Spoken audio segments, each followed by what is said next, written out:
Tisk, tisk, tisk. Pascal Siakam.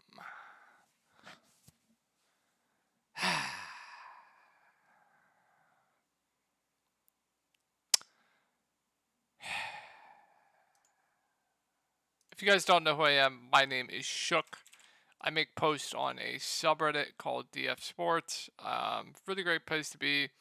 People post content for all types of things. I post NBA videos, I post NFL videos, post a whole bunch of stuff. You can ask me questions on it. You can, talk strategy with people, etc. Really great place to be if that's something you're interested in. And then if you ever need to get a hold of me, you can get a hold of me through Reddit if you have like any personal questions or strategy that you want to talk, or on Twitter at Tory Langley at 1992. You can get a hold of me there. So feel free to get a hold of me.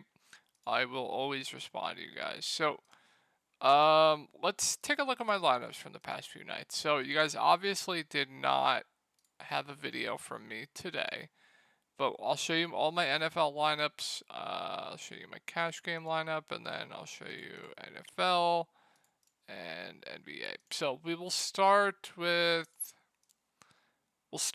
Saturday night main slate. So couldn't have gone any better. Absolutely phenomenal night. I mostly play cash games for NFL, for Showdown, and for main slate. Been absolutely destroying. And if you want to join the Discord, I'll have a link to that below. I post premium content there.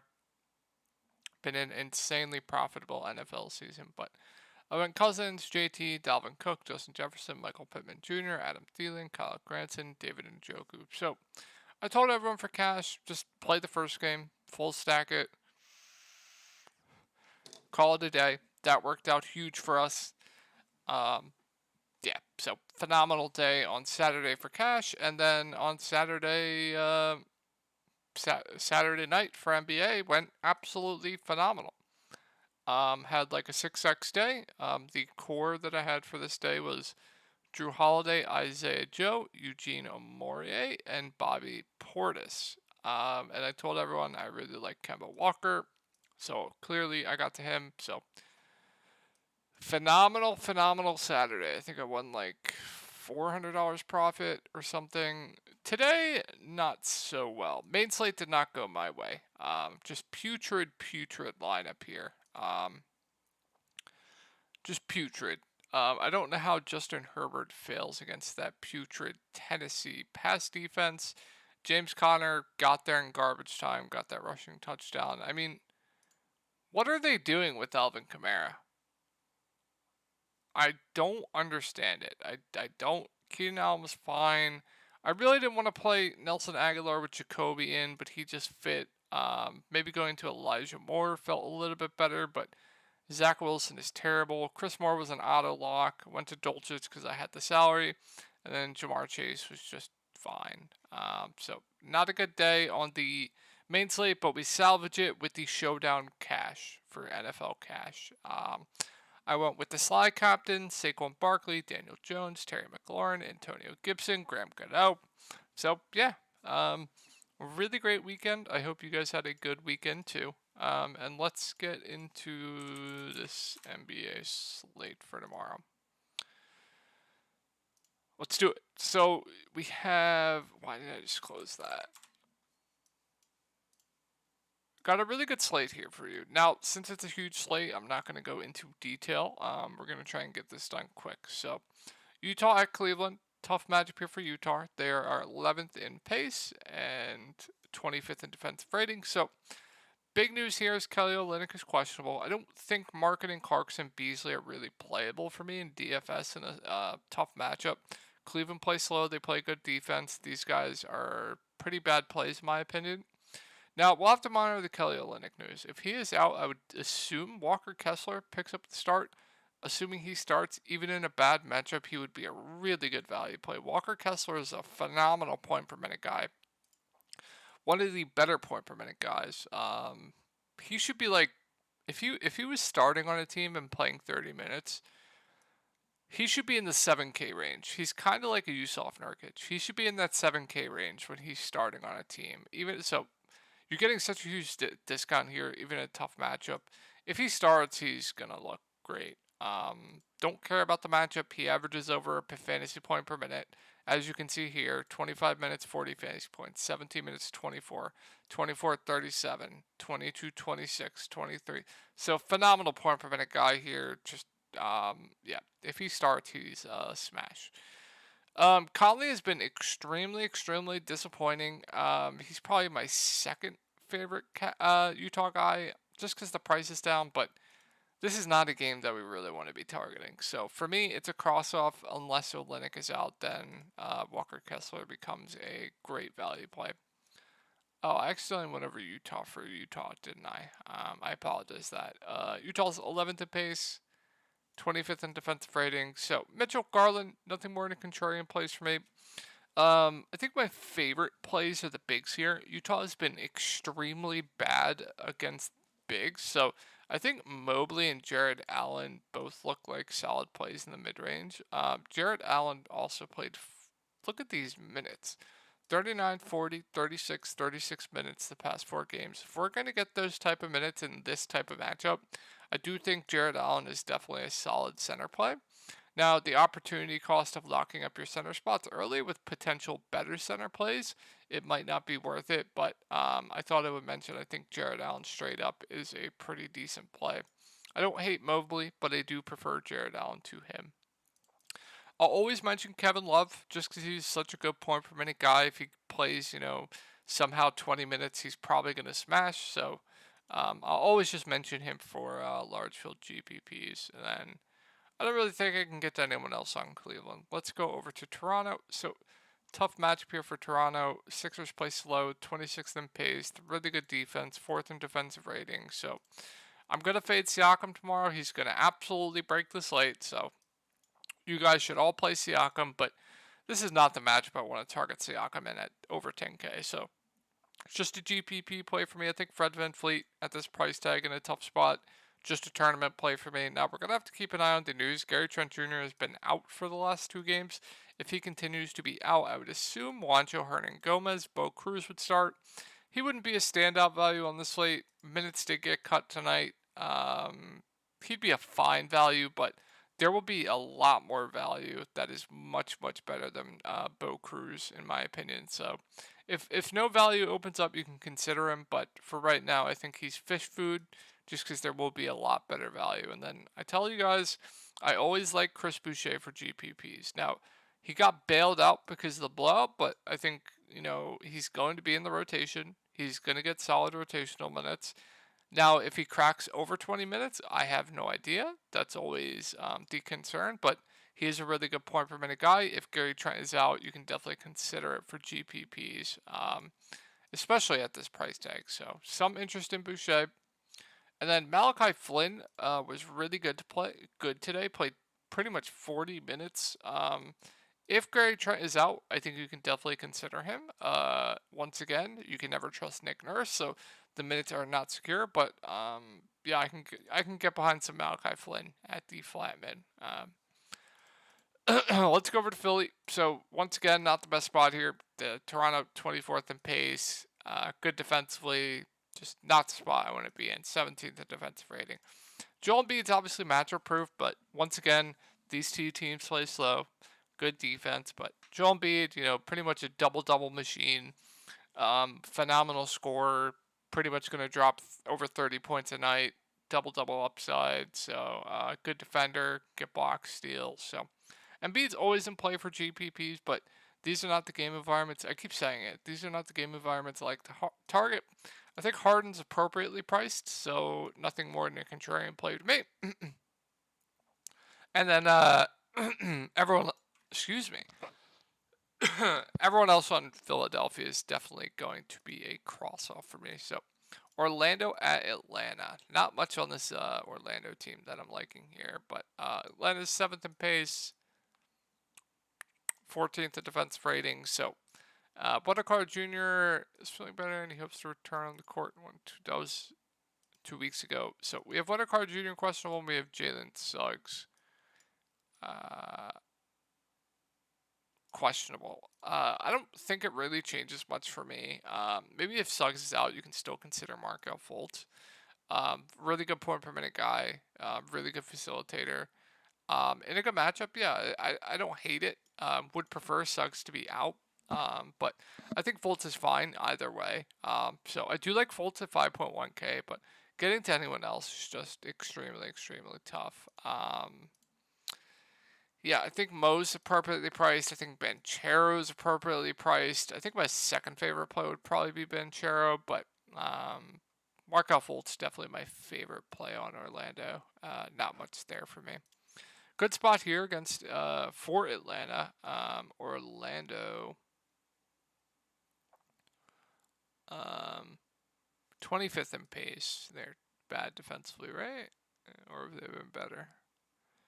I gotta remember this stuff. 24th in defensive rating. So gotta keep an eye on DeJounte Murray and John Collins too. So if they're both in, I don't think much stands out to me outside of Onyeka Okongwu. He's been chalk every slate for good reason. He's busted pretty much every slate. I'm not too worried about that. I still think he's too cheap. The only thing that hurts him, like Trae Young and Clint Capella have such chemistry with like those floating lobs. I don't think Okongwu and him can really do that, so I think that definitely hurts him. But he's still a really good point per minute guy, man. I think these games where he's just been terrible are definitely an outlier. So if nobody's going to play Okongwu tomorrow, I really like him for GPPs here. Trae Young, if Murray's in, I think is appropriately priced. Murray, if assuming he is in, I think is appropriately priced. No real standouts here. Bog, if Murray's in, I think is appropriately priced. Collins, no thank you, and then the value would just be out of play. If both are out, though, I think Trae Young becomes one of the top spend ups on the slate. Pretty much a double-double machine with assists. Going to play huge minutes if the game stays close. Orlando is not a good defensive team, so definitely do have some interest in Trae Young tomorrow if DeJounte Murray's out. You can consider Bog at this price tag if Murray's out. I don't hate it, but I don't love it. And then that's even more benefit for a guy like Onyeka Okongwu, who I think I still like for GPPs, assuming he's going to be low owned. Anyone else? I don't really think we need to consider. I think Hunter's appropriately priced. I think Griffin's appropriately priced. So not much for Atlanta unless DeJounte Murray sits. So this is a game that I really like. So Oklahoma City plays fast. They're fourth in pace. They play no defense, I believe. 12th in defensive rating, so they've been better of late, but their team might be out, so some really good spots here. I do believe, yeah, SJ and Giddy are already out. Jerry and Baisley are already out. So it's a good spot for Dame. The only concern is blowout risk. I think 10.7K, he's not like a smash, but man, if this game stays close, you could see an absolute nuke game here. So I am interested in Damian Lillard. Simons, no thank you. Jeremy Grant's questionable. If he's out, you can consider a value play in Justice Winslow. Guy that can stuff the stat sheet, pretty much do it all. Good defender, can get you defensive stats. Probably plays, 30 to 35 minutes. I don't hate it if Jeremy Grant's out. But I think my favorite play by far is going to be the Bosnian Beast, Yusuf Nurkic. 6.7K has dealt with foul trouble pretty much in every game. I think we get normal minutes from him if this game stays close, like 30 to 35. Oklahoma City has been one of the worst teams in the league against opposing bigs. So Yusuf Nurkic could absolutely explode tomorrow, and I love him for tournaments. So I love Nurkic tomorrow. So I think that's going to cut it for Portland to me. So let's go over Oklahoma City. So Portland has played slow. They play good defense. 27th in pace. And 23rd in defensive rating. So let's pull up the rotation, guys. Let's take a look at Oklahoma City. So they had the starting lineup of Jalen Williams, Lou Dort, Eugene Amorie, Isaiah Joe, and Pokusevski. Kendrick Williams played 31 minutes off the bench. And then they kind of split the minutes between Aaron Wiggins, Trey Mann, Jalen Williams. So we're not going to be really looking to the bench guys outside of Kendrick Williams. We're mainly going to be looking to the starters here. So, assuming they run out the same starting lineup, I mean, Lou Dort at 5.5K is way too cheap. He's going to be the clear number one on this team. He's going to shoot the ball 20 plus times. He's going to handle the ball some as well. So, love Lou Dort tomorrow. He's going to be one of the most popular plays on the slate. He has shooting forward eligibility as well, one of the weaker positions. He looks phenomenal. Jalen Williams, not worried about that Doug game. Normally, he's a good point per minute guy. He's had a solid role in this rotation. I think he looks like a really good value. Pokusevski, not going to play huge minutes, but you can never trust this coach because some games with SJ and Giddey in, he plays 35. Some games he plays 21, but with SJ and Giddey out and JRE out, he only plays 20. So, minutes all over the place. I think he at least plays around 20 minutes. So, I still do like Poku for value. Kendrick Williams played 31 minutes off the bench. Now, Kendrick Williams is a good point per minute guy. If we get the same minutes, I think he looks like a really good value play. We're going to have to keep an eye on that. He's still like a phenomenal point per minute guy, but when Oklahoma City's resting everyone, he's going to have much higher usage, so he turns into a solid point per minute guy. But if we get the same amount of minutes, that's the big if. I like him for value, just don't know if we'll get those minutes again. Isaiah Joe, I think, looks like one of the best value plays on the slate. Only played 26 minutes last game. I think he got into some foul trouble too. He's a really good point per minute guy that's going to be aggressive when he's out there, not afraid to shoot the ball. Sixers legend, Isaiah Joe. So I think he looks great for value. Eugene Amorie, I made him a core play and he just barely plays. This is what I will say. He's also a really good point per minute guy. So if he starts and you think he's going to crack 25 plus minutes, he becomes a really freaking good value play. So it's really up to you on what you think this rotation's going to look like. So if you want to take a shot on Eugene, be my guest. He has tremendous upside if he gets those minutes. And then I'm not going to go to the bench. Aaron Wiggins had a good game off the bench, but 20 minutes just isn't enough for me. But a lot to like with Oklahoma City tomorrow. This is a game that I am just not excited about. Milwaukee at the Pelicans.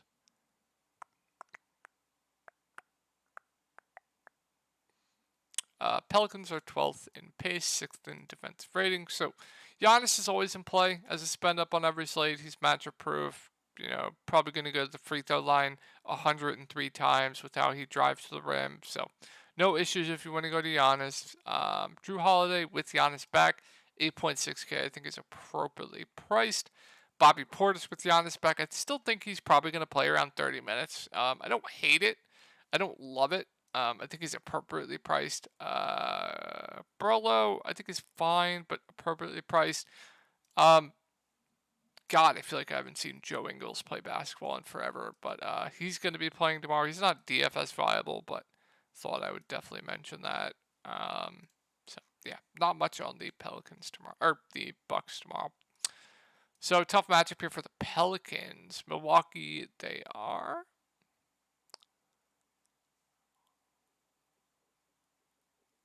Hello, Milwaukee, 14th in pace, second in defensive rating now. So Zion at 10.2K in a tough spot.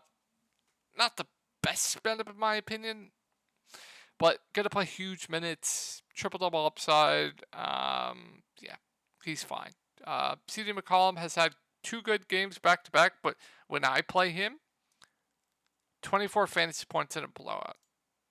When I play him, 19 fantasy points in a phenomenal matchup. Yep. I think CJ is definitely my favorite play from the Pelicans. I would say I think this price tag is still a little bit too cheap for his role without Brandon Ingram. So I do have interest in CJ. Jonas Valanciunas I'm always going to have interest in just because he's such a good point per minute guy. But man, you have to think he's going to be in foul trouble tomorrow in this spot. So that is a little bit concerning. On top of that his minutes upside isn't over 30 right now, so that's definitely concerning. But Jonas Valanciunas is always a good GPP play if he's going to remain at this price tag. Larry Nance, he'll play the backup 5. He'll probably close too. He'll probably play around 25 minutes just to find value. And then I don't think I'm going to anyone else on the Pelicans. Let's go to Dallas. Who are they playing? Minnesota. Pace up spot here. Minnesota's third in pace. 15th in defensive rating. So Luka's questionable. That is huge freaking news. Tim Hardaway Jr. is questionable as well. If they are both in, same with Giannis, you can always pay up for Luka. I think it's fine if you feel comfortable with the value. I think there definitely is enough value to get there. Raw points are going to matter. So even if he goes for like 55, 60 with the amount of value that we're most likely going to have, that's still good. So I do like Luka as a spend up. Wood at 8K if they're in. Especially if Gobert's in, I'm not too high on it. If Gobert is out, I could see it. Dinwiddie, if Luka's in, no thank you. Tim Hardaway Jr. is just fine. I'm not getting to anyone else then. But if they're both out, going to be a lot to like here. So I don't know why Kemba Walker is 6.6K. I would consider him if Dinwiddie was out, but with Dinwiddie in, no thank you. I don't know why he's 6.6K, but then you're going to have Wood, who would look good, even at 7.9K. I would like him a lot more if Gobert is out. Then you're going to have Dinwiddie, who's going to become one of the best plays on the slate. I mean, we've seen him with Luka out just absolutely dominate the usage.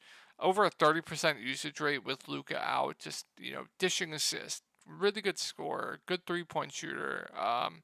So yeah, he would become one of the best plays on the slate if Luka's out. And then if Tim Hardaway Jr. is out, going to be interesting who they start. But it's just going to be more usage for the main guys. Guys like Spencer, guys like, I don't even know. Do we see Hardy get more minutes? Let me pull up the depth chart. I don't even know.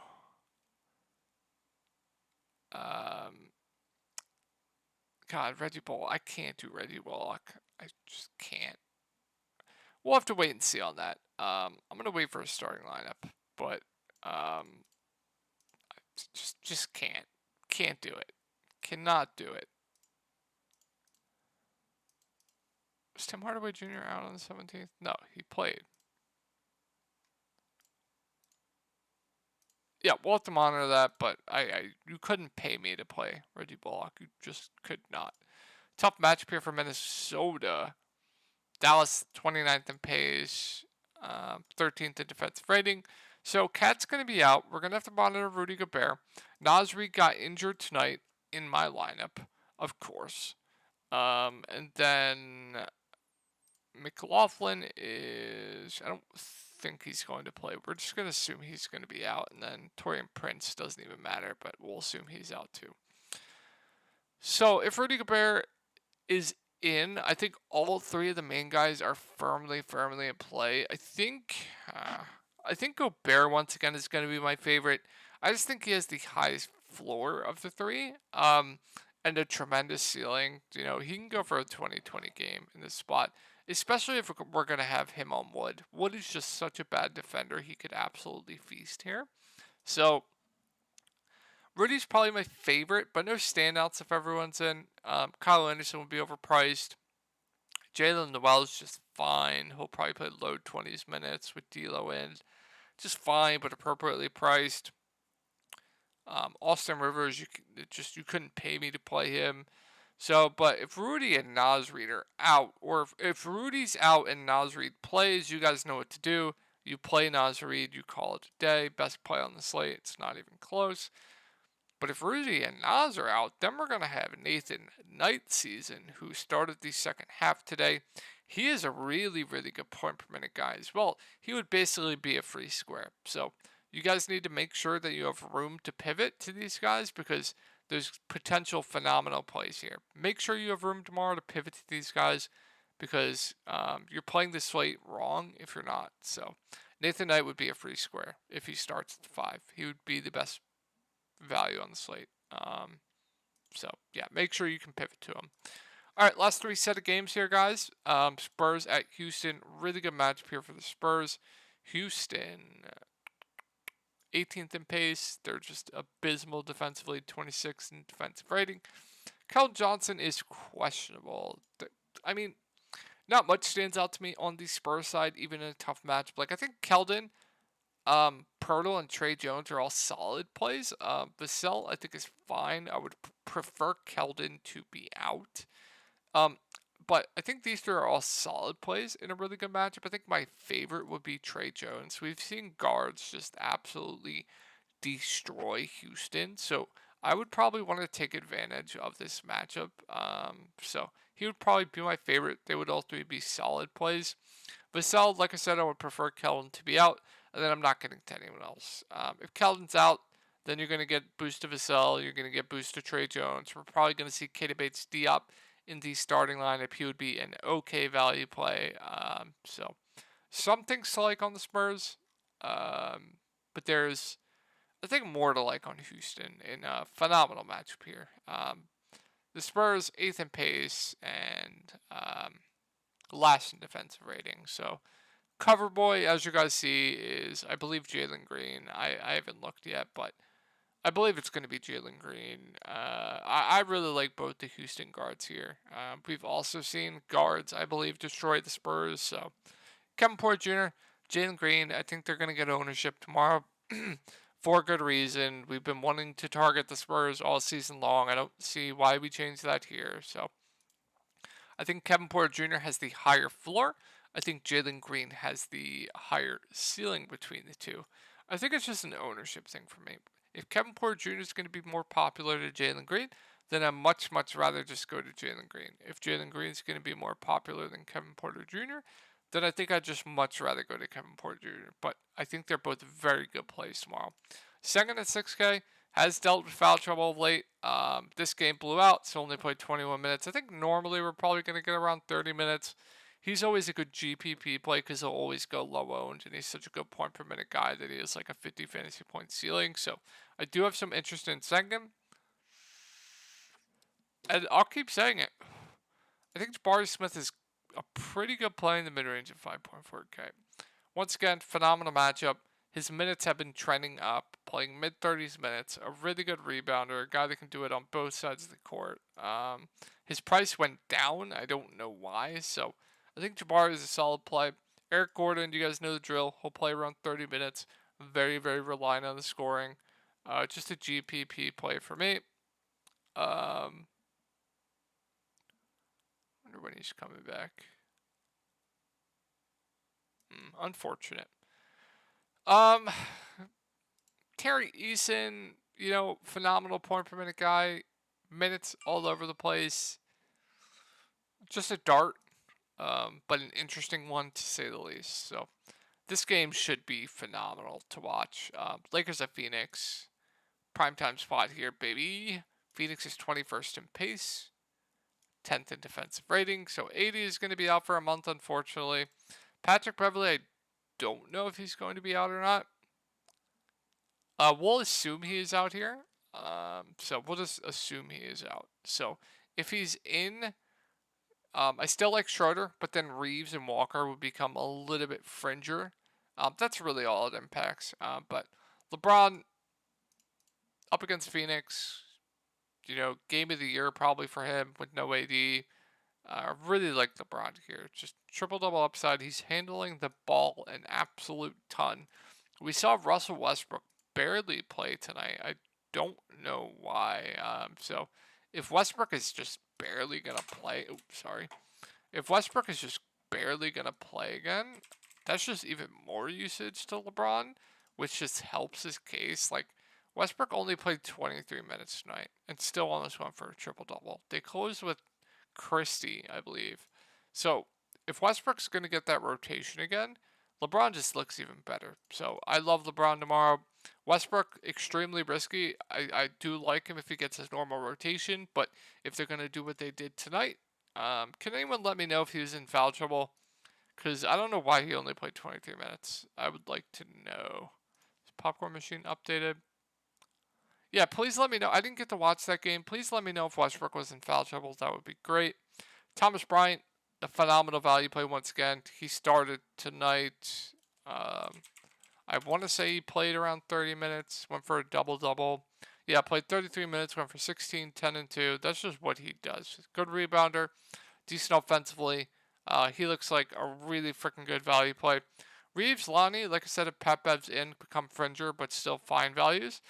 And then Dennis Schroeder's too cheap at 3.8K. I think he stands out as a pretty good value play once again today on the slate. And then if Pat Bev's out, even better. Yeah, guys, let's move on to Phoenix. So we got some big news here on the Phoenix side of things. Lakers are second in pace, 11th in defensive rating. So Devin Booker and DeAndre Ayton are both questionable. If they're both in, I mean, how do you not like Booker? How do you not like Booker? Guards against Lakers. I literally play a guard against Lakers every time. Like every time. How do you not like Booker here? Went for 58, 5, and 6. In a tougher matchup. Now we get to the Lakers, who have been just absolutely abused by guards. So, yeah, I think Booker's going to get a lot of ownership for good reason. I do like Book. Paul seems appropriately priced. DeAndre Ayton should absolutely feast against this front court with no AD, so I think he looks solid. Bridges, no thank you. Cam Johnson campaign going to continue to be out, but I don't really think that changes anything for me. And then if Booker and Ayton are both out, I still don't think there's any priorities. I think Chris Paul would be solid, but at 8.1K, I don't think he would be like an absolute smash play. I think he'd be a good play, but not an absolute smash play. Bridges, same thing, good play, but not a smash play. And then you're gonna get more minutes for guys like Damian Lee, Landry Shamet. They would be playable values, but once again, I think there will be better values. And then with Jock Landale out, hopefully they run Bismack Biyombo into the ground. He would be a pretty good value play. Is Landale out tomorrow? Yeah, he's out. So if Ayton's out, Bismack, really good value play. Just so much freaking value on the slate. And this game looks phenomenal. This game just looks absolutely phenomenal for DFS purposes. Just love this environment. Sacramento, they play fast, 6th in pace. They're terrible defensively. 19th in defensive rating. I think more so the Sacramento side looks better. But LaMelo Ball, back to his old self, absolutely crushing. I want to say he played more minutes tonight. I want to say he played like mid-30s. He did. 36 minutes, went for 31, 5, and 5. I still think he's too cheap here. He was a smash play today. I played him in my lineup. I think he looks good here in a pace-up spot against Sacramento. So, like LaMelo, Terry Rozier left the game tonight. We're going to have to monitor if he's going to be playing. If he's out, I don't think that changes much for me. I think it's just LaMelo for me at the top that I think looks pretty freaking good. Let's go over to Sacramento now. Just phenomenal spot here for Sacramento. Charlotte. Where's Charlotte? Charlotte.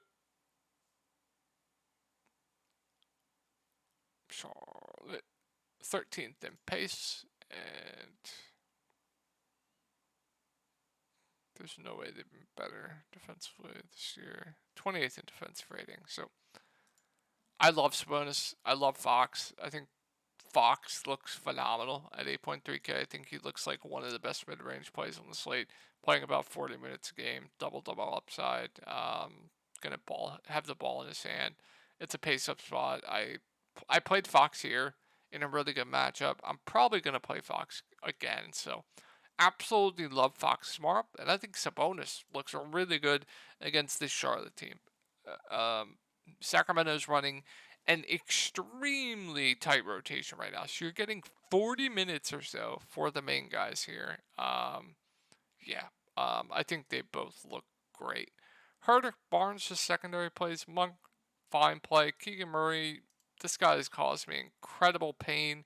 But once again, they're running an extremely tight rotation right now. So I don't hate it with the amount of minutes they're playing. But really for me, Sabonis and Fox just look phenomenal to me. So I hope this helped you guys out, and if you are interested in joining my Discord, I'll have a link to that below.